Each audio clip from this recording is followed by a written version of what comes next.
એક મોટા સમાચાર બાળકોમાં વધતા ડિજિટલ વ્યસનને લઈને આજે રાજ્યસભાથી લઈને ગુજરાતની શાળાઓ સુધી જોવા મળ્યો વિરોધનો સૂર।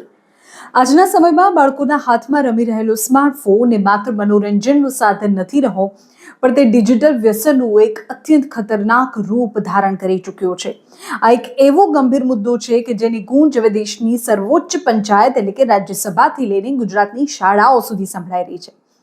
રાજ્યસભા સાંસદ કેસરી દેવસિંહ ઝાલાએ દેશ અને દુનિયાના સૌથી ચિંતાજનક મુદ્દા બાળકોમાં વધતા ડિજિટલ વ્યસન અંગે ગૃહનું ધ્યાન દોર્યું।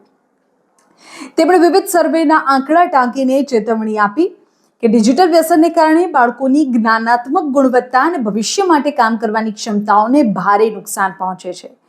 યુવાનો સાયબર ધમકી, ઊંઘની અછત અને હિંસક અથવા તો હથિયારયુક્ત પ્રક્રિયાઓ તરફ ધકેલાઈ રહ્યા છે। ઓસ્ટ્રેલિયા અને ફ્રાન્સ જેવા દેશોએ સોશિયલ મીડિયાના ઉપયોગ પર પહેલેથી કડક પ્રતિબંધો મૂક્યા છે, તો ભારતમાં કેમ નહીં?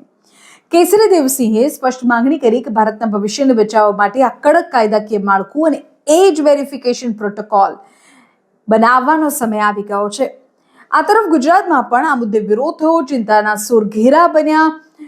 ગુજરાત રાજ્ય શાળા સંચાલક મહામંડળના પ્રમુખ ભાસ્કર પટેલે આ અંગે શિક્ષણ પ્રધાનને સીધી રજૂઆત કરી।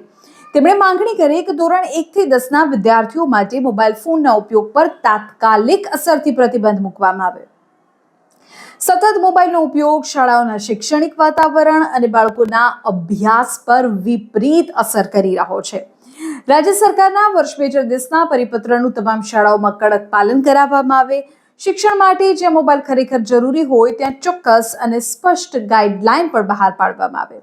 તેમણે આ બાબત પર પણ ભાર મૂક્યો કે દેશના વડાપ્રધાન પોતે ઓસ્ટ્રેલિયા જઈને બાળકો પરના મોબાઈલ પ્રતિબંધની પ્રશંસા કરે તો આપણા પોતાના દેશમાં બાળકોના મોબાઈલ ઉપયોગ પર આ પ્રકારનો કડક કાયદો તો લાવવો જ જોઈએ।